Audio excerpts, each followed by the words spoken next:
kusema uongo, hapana, sikufanya, sikukamatiwa.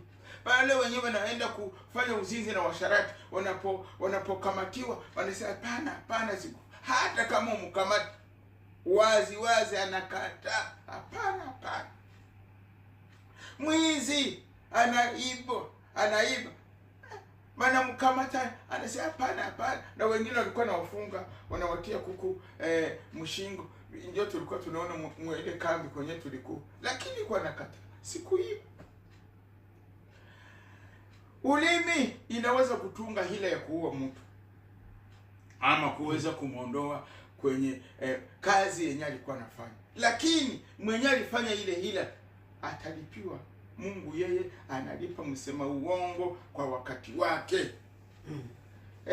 Wakati tulikuwa tunasoma, tulikuwa kwa Institut de Kakwendi kule, ndio tulisomea.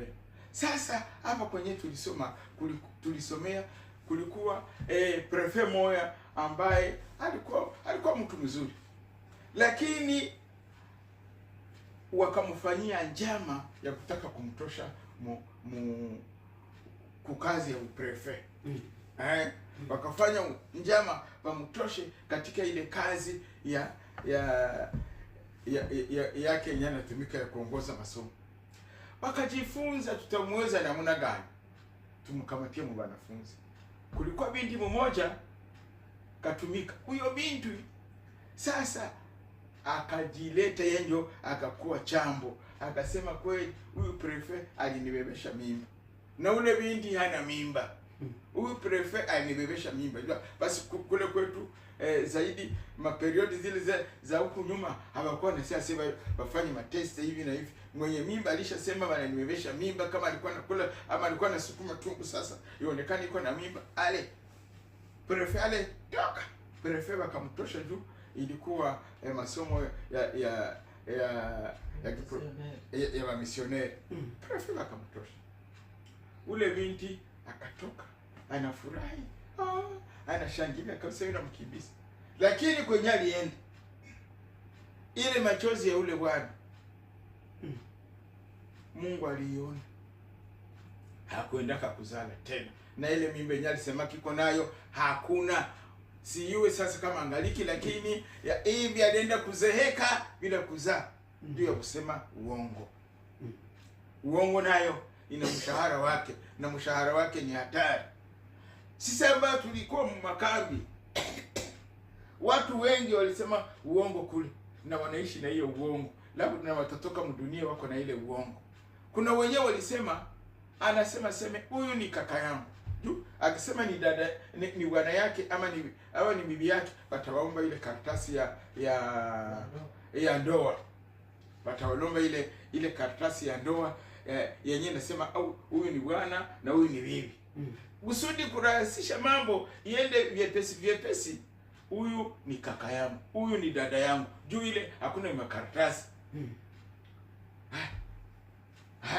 Wana dosie inaendelea, wanaenda Ulaya kwenye wanaenda, kama ni Amerika, kama ni Australia, wanakuwa restare tuseme. Wanapoingia kwa nchi ya tatu kule, wanataka wanasema wanaishi sasa nyumba moja na ule mwanamke au na ule mwanaume, wanaanza kuzaa mwanzani nani, wanatafuta kubadilisha ile dosie.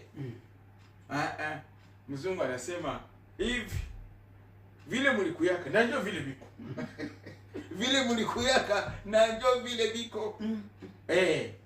Kubadilisha vinashindikana. Mzungu anakamatia pale kwenye ile uongo yenye ilisemewa mkambi, watu wanaishi nayo mpaka leo.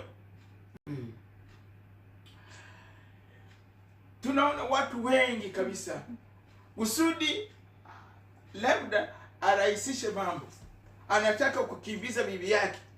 Walifika naye hapa Ulaya, iko bibi na bwana, wanajua huyu ni mke wa fulani. Anakuwa kusema mimi sina mariage na ule. Sina. Anatumia ile lugha ya Kifaransa kutaka kumeza watu, lakini mkiswahili ni ndoa. Sasa ule hakuwa ndoa yangu. Hakuwa ndoa yako. Wazazi wanajua kama huyu ni bibi ya fulani. Watu wote wanajua huyu ni bibi ya fulani. Huyu ni bwana wa fulani. Lakini ukifika hapa sikuwa na mariage naye, manake hakukuwa kwa serikali. Serikali hakutia ile hakufanya mariage civil. Ila ni bibi yake na anamkataa. Kisha anaingia mkanisa. Anasema anataka wao mwingine. Na huko makanisa zenyewe zinaruhusu. Anasema uli divorce, sasa ni divorce. Sasa wanampatia tena mwingine mwanamke.